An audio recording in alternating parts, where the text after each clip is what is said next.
ఇక విశాఖ జిల్లాలో గులాబ్ తుఫాను ప్రభావంపై మరింత సమాచారాన్ని మా ప్రతినిధి ఆదిత్య పవన్ ప్రత్యక్ష ప్రసారం ద్వారా అందిస్తారు.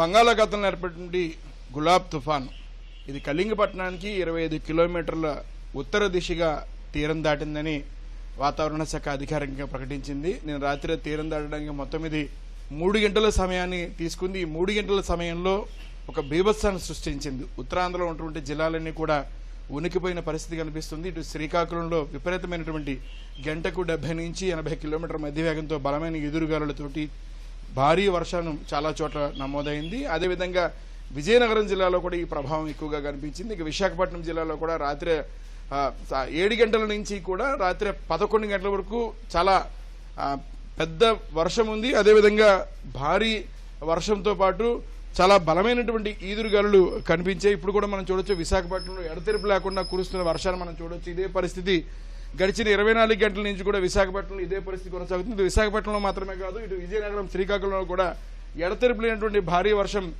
కురుస్తోంది. అయితే మరో 24 గంటల పాటు ఈ పరిస్థితి కొనసాగుతుందని విశాఖపట్నం వాతావరణ కేంద్రం తెలియజేస్తోంది. అయితే ఈ గులాబ్ తీరం దాటినప్పటికీ కూడా ప్రస్తుతం అది వాయుగుండంగా ఉంది. వాయుగుండంగా భూప్రదేశంలో ఉంది.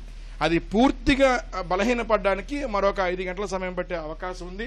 ప్రస్తుతం అది గోపాల్పూర్కి సమీపంలోనే భూ పరిస్థితుల మీదే వాయుగుండంగా కొనసాగుతోంది. అది ఇంకా బలహీనపడాలి. వాయుగుండం కాస్త అల్పపీడనంగా మారాలి. అల్పపీడనం కాస్త అల్పపీడన ద్రోణిగా మారి సాధారణ పరిస్థితి నెలకొంటుంది. దీనికి ఒక 24 గంటల సమయం పట్టే అవకాశం ఉందని వాతావరణ శాఖ అధికారులు చెప్తున్నారు. కానీ ఎప్పుడైనా తుఫాను తీరం దాటిన తర్వాత దాని ప్రభావం చాలా ఎక్కువగా కనిపిస్తుంది. భారీ వర్షాలు ఉంటాయి. ఇప్పటికే పోసుపాటు లాంటి తదితర ప్రాంతాల్లో 100 సెంటీమీటర్ల మించి వర్షపాతం నమోదైంది. నెల్లిమర్ల ప్రాంతంలో కూడా రోడ్డుపై చెట్లు పడిపోయినటువంటి ఘటనలు జరిగాయి. అలాగే ఇటు వజ్రపు కొత్తూరు దగ్గర సమీపంలో ఇది తీరం దాటినట్టుగా అక్కడ ఉన్నటువంటి మత్స్యకారులు అలాగే స్థానికులు కూడా ఆ ప్రభావం ఎక్కువగా కనిపించింది.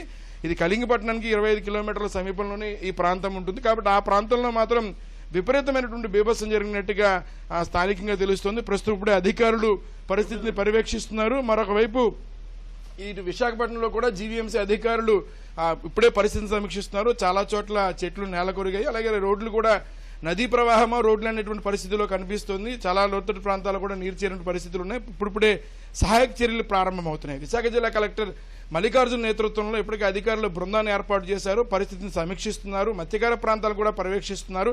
అలాగే విజయనగరం, శ్రీకాకుళంలో ఉన్నటువంటి ఉన్నతాధికారులు కూడా పూర్తి స్థాయిలో సహాయక చర్యలు నిమగ్నమవుతున్నారు. రాష్ట్ర ప్రభుత్వ ప్రధాన కార్యదర్శి విశాఖపట్నంలో ఉన్న ఆదిత్యనాథ్ దాస్ వారు కూడా ఈరోజు శ్రీకాకుళాన్ని పర్యటిస్తారు. అలాగే మధ్యాహ్నంలో విజయనగరంలో పర్యటన చేయడానికి కూడా రంగం సిద్ధం చేశారు. ప్రస్తుతం అయితే చాలా భారీ వర్షం నమోదవుతుంది. ఎడతెరిపి లేకుండా కూర్చున్న వర్షాలకి చాలా భీతావహ వాతావరణం ఏర్పడిన పరిస్థితి కనిపిస్తోంది. ప్రస్తుతం అయితే అధికారులు సహాయక చర్యలు చేయడానికి సిద్ధంగా ఉన్నారు. విజయనగరం జిల్లాలో ఇప్పటికే చాలా చోట్ల 50 సెంటీమీటర్లు మించినటువంటి వర్షపాతం నమోదైనట్టుగా మనకు తెలుస్తోంది. అలాగే శ్రీకాకుళంలో ఉన్నటువంటి పరిసర ప్రాంతాల్లో సంతబొమ్మాలి, వజ్రపు కొత్తూరు పరిసర ప్రాంతాల్లో కూడా వర్షం ప్రభావం ఎక్కువగా కనిపించింది. విశాఖ నగరంలో కూడా చాలా ఎక్కువ భారీ వర్షం నమోదు కావడంతో రోడ్లన్నీ కూడా జలమయమయ్యాయి. చాలా చోట్ల చెట్లు నేలకొరిన పరిస్థితి ఉంది.